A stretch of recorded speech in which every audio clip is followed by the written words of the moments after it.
Hello and welcome to Turnitin's VidBITs, where the teachers at Turnitin offer our best instructional tips. In this session, we'll focus on peer review in remote learning environments.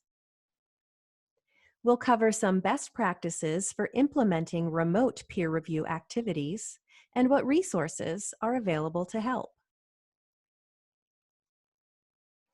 Before the first peer review assignment, it's important to take the time to establish a shared vision of the expectations and process for this type of task.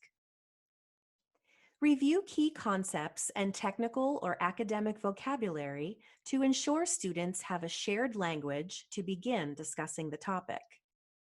Establish clear evaluation criteria, but engage in discussion to collaboratively determine performance levels with students.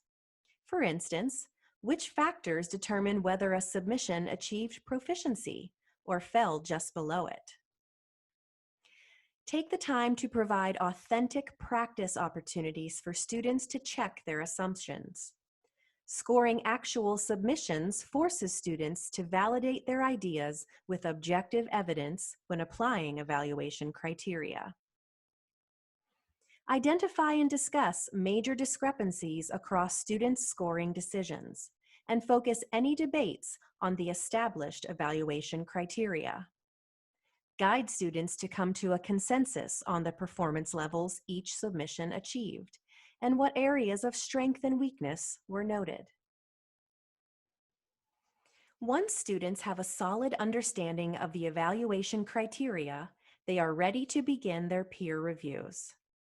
Consider whether you expect students to provide feedback as well as scores, and if you want them to identify particular elements of the task, or the lack thereof, to guide any needed revisions.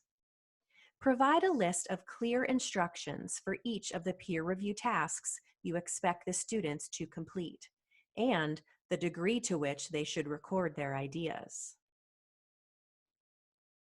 Providing feedback is a learned skill, one that needs to be modeled for students. Consider providing sentence stems to guide peer feedback, where students can fill in the relevant information to the submission they review. Whether they comment on areas of strength or weakness, encourage that all feedback correspond to the established performance criteria. Turnitin Feedback Studio is aligned to these best practices and offers our PeerMark feature to help instructors provide structure and accountability to peer review activities in remote learning environments. Students have access to formatting, composition, and commenting tools when providing feedback on student submissions. Instructors can guide peer review activities by providing targeted questions for students to respond to, while all work performed is visible to the student, the peer reviewer, and the instructor. You can take a deeper dive into how to use PeerMark or other Feedback Studio features by clicking on the links provided in the webpage description. Thanks for watching our VidBIT on peer review in remote learning environments. Visit us at Turnitin.com to learn more.